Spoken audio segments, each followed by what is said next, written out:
So what I want to show here in this video today is this cool little survivor's shack, which is right near Vault 76. And I think it would make a really nice immersive camp build for somebody who's right out of the vault, or in lower level, or really any level. But this one, the stuff that's available at it suggests to me that maybe they had in mind that this would be a good camp for someone right out of the gate. What I love about these pre-war structures is that there's really two things to think about: the lore of these places. All right, so like, what was their story, who was living there, and you can kind of deduce a lot of that from the items that are there or the location. And then I love using these kinds of builds, or using these kinds of locations for immersive camp builds, right? So what I'll talk about is a little bit of the features of this one here. As you can see, there's a couple of enemies that spawn here. Usually it's feral ghouls, but this time it happened to be those liberator bots. Every other time, except maybe twice that I've come here, it's been feral ghouls. But for some reason now it's these liberators. But they're not too hard. There's always 3 of them, and I think 1 turret would be enough to just handle them if you did set up a camp here.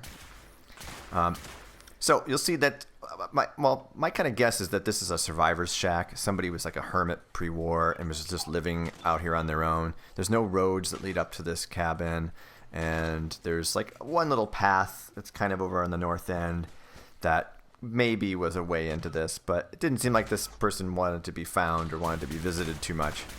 Then I kind of imagine that after the war, some of the survivors, the early survivors, probably took up residence here too, as you'll see by some of the things that are around. So I think those 3 little annoying bots are gone, so let's take a look at the actual structure.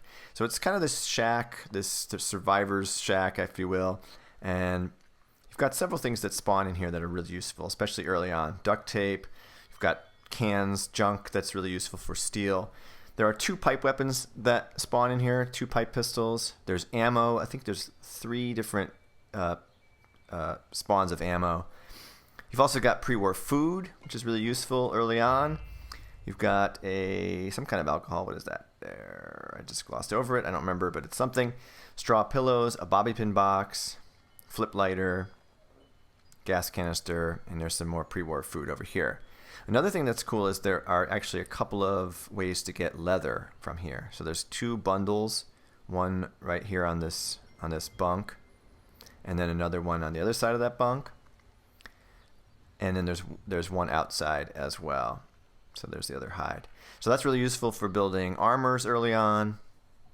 And there's going to be one other source because there'll be a rad stag that's hanging over there. So just a nice little place. You wouldn't have to build a lot to just camp here. Up here is a little loft area, kind of where you might hide a generator or other things, or put a turret up there. But it's just a cool little immersive shack, and I haven't seen it on YouTube before, so I wanted to just put it out there. And I could have missed it, but I've been kind of obsessing about pre-war locations, so I did watch a lot of videos on this. And my apologies to anyone who has done this and I didn't get to see it, or I'm forgetting. Anyway, there's this little shelter that's improvised here as a little tent, which I think is kind of cool. And I'm imagining that these are the survivors after the war, needed a place to get out of the rain. And a bonus to this little location is this little garden area. You have the remnants here of a kind of a garden shed. There's some wood to harvest. There's metal. There's a toolbox over here, which is useful. And then over to the left, you're going to see these 2 garden plots that are already growing stuff, but also you can add more to it. So these wild melon blossoms, you got yourself a little garden gnome, and then there's a second plot right up here, which in terms of lore, I'm guessing that this poor skeleton here was the original occupant of this this facility, and maybe he met his demise while he was doing something he loved, like gardening. Hopefully he was having a good time. But all in all, you see it's a really cool little survivor's shack, and it's got a lot of stuff just ready to go. And so especially early on in the game, if you didn't have a lot of resources and you couldn't do a lot with building and things, this would be a great place to start. And it's so close to Vault 76. And as you can see, you can place down the camp anywhere. You can incorporate both the shack and the garden into the camp, so that's really useful as well. Oh, one other thing I forgot is there's a light source that's already here, so you can see it in the shack itself, which is just helpful if you don't have plans for lights or whatever to build. It's nice to have a little light source at night. So that's one added bonus to this camp. Well, thanks for watching, and hopefully you enjoyed this video. If you have camped at the site before, let us know in the comments and throw a video in there so we can see it. Thanks so much. Have a good day.